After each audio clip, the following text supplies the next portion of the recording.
बढ़ते आगे, गुजरात की राजधानी अहमदाबाद में कांग्रेस वर्किंग कमेटी की बैठक जारी है। बैठक में खड़गे, सोनिया गांधी, राहुल गांधी समेत कई दिग्गज नेता मौजूद रहे और कांग्रेस का ये 84वां अधिवेशन है। कांग्रेस का अधिवेशन 2 दिनों तक जारी रहेगा। गुजरात में 64 साल बाद पार्टी का अधिवेशन हो रहा है। बैठक के पहले दिन सत्र को संबोधित करते हुए कांग्रेस अध्यक्ष मल्लिकार्जुन खड़गे मोदी सरकार पर जमकर हमला बोला। कांग्रेस ने मोदी सरकार पर संसद परिसर में गांधी जी और बाबा साहब की मूर्ति को उठाकर एक कोने में डालने का आरोप लगाया। खड़गे ने कहा कि कांग्रेस संविधान और संविधान निर्माताओं का सम्मान करती है और उसकी रक्षा करना जानती है। इन सब के अलावा खड़गे ने आरोप लगाया कि बीजेपी और संघ परिवार के लोग गांधी जी से जुड़े संस्थानों पर कब्जा कर उन्हीं के वैचारिक विरोधियों को सौंप रहे हैं।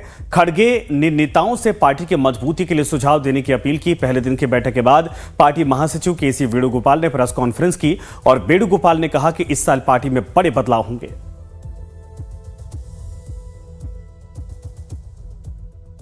तो खुशबू हमारे साथ, हमारे सहयोगी अहमदाबाद से इस वक्त जुड़ गई हैं। खुशबू, कहा जाए कि कई घंटे की मीटिंग के बाद जो पीसी हो रही थी उसमें कई बातें की गई, लेकिन अब तक क्या कुछ वहां पर बैठक में चर्चा हुई है? पार्टी को आगे कैसे ले जाएगा? क्या कुछ एजेंडे हैं? और ये बहुत बड़ी सामने आई है कि पार्टी में रिनोवेशन होगा, रिनोवेट किया जाएगा, यानी पीढ़ी शिफ्ट की जाएगी। क्या ये संकेत मिले हैं?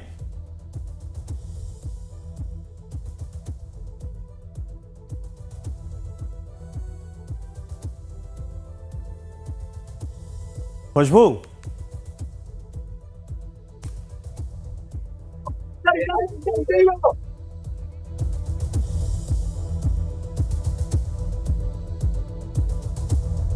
तो संपर्क दोबारा करने की कोशिश करेंगे, लेकिन यह तस्वीर आपके सामने है। कांग्रेस का यह राष्ट्रीय अधिवेशन और 64 सालों बाद गुजरात की धरती पर यह अधिवेशन हो रहा है। ऐसे में गुजरात में तो पार्टी मजबूत अपने आप को करने की कोशिश करेगी, लेकिन देश भर में जो पार्टी की वर्किंग कमेटी के जो नियम हैं उसके आधार पर जो संकेत अब तक मिले हैं कि इस बार बड़ा परिवर्तन होगा, इस साल बहुत कुछ पार्टी में चेंज होगा। खुशबू हमारे साथ एक बार फिर से जुड़ गई हैं। खुशबू, क्या बातें हुई हैं? क्या यहां से संदेश कांग्रेस पार्टी पूरे देश भर के कार्यकर्ताओं को देने में सफल रही? और मंथन का एजेंडा आज से लेकर कल तक क्या क्या बिंदु हैं?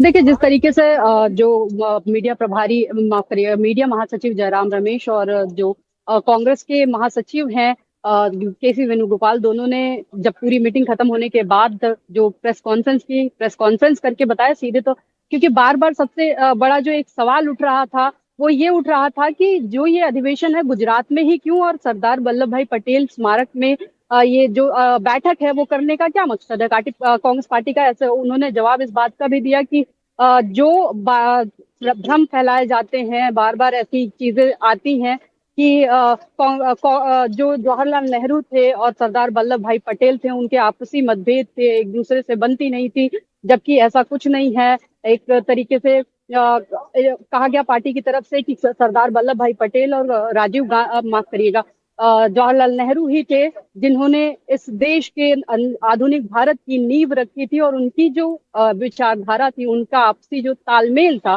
क्योंकि इस बार जो है आज जो है सरदार वल्लभ भाई पटेल की 150वीं जयंती है। ऐसे में मौका ऐसा था, और बात ये भी कही गई कि सरदार वल्लभ भाई पटेल जो है वो खुद किसान थे, किसानों की बात करते थे, किसानों के मुद्दे रखते थे। लेकिन आज मौजूदा हालात में जो देश में किसानों के हाल हैं वो किसी से छुपा नहीं है, और ना तो किसानों के साथ जो अत्याचार हो रहा है या एमएसपी की बात की जाए, तमाम उन मुद्दों को उठाया गया और एक रिजोल्यूशन भी पास हुआ जो किसानों को लेके है, सरदार वल्लभ भाई पटेल को लेके है, और उसका नाम भी दिया गया सरदार वल्लभ भाई पटेल रेजोल्यूशन के नाम से। एक रेजोल्यूशन पास किया गया जिसमें किसानों के मुद्दे, क्योंकि जो सरदार वल्लभ भाई पटेल हैं वो किसानों के खुद किसान थे, और साथ ही साथ ये भी बताया गया कि जो 2 और प्रस्तावों पे चर्चा हुई है उसमें कल और विस्तार से होगी। वो कांग्रेस पार्टी की क्या आगे की रणनीति होगी उस पे चर्चा हुई है। राष्ट्रीय स्तर की रणनीति की बात करी जाए, वहीं दूसरी तरफ एक और रिजोल्यूशन पास हुआ है जिसमें ये चर्चा हुई है कि गुजरात की क्या समस्याएं हैं, कौन से मुद्दे हैं जिसपे गुजरात के मुद्दे उठाए जाए, जिसपे पार्टी काम कर सकती है। क्योंकि कहीं ना कहीं जो कांग्रेस पार्टी का एजेंडा है बिल्कुल क्लियर है।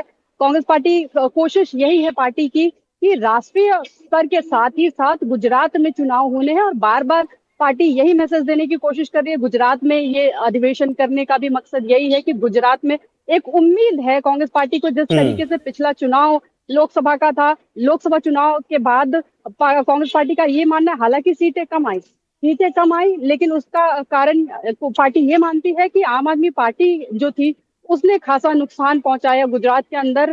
कांग्रेस पार्टी को लगभग 50 सीटों पे नुकसान सीधे तौर पे कांग्रेस पार्टी को आम आदमी पार्टी की वजह से हुई थी। इस बार बिल्कुल। उम्मीद है 2027 की तैयारी है कि कोशिश है गुजरात का जो गढ़ है वो एक बार फिर से, क्योंकि गुजरात कहीं ना कहीं कांग्रेस पार्टी के लिए जो कहा जाए गांधी यहाँ से महात्मा गांधी जो राष्ट्रपिता हैं वो गुजरात से थे, सरदार वल्लभ भाई पटेल गुजरात से थे।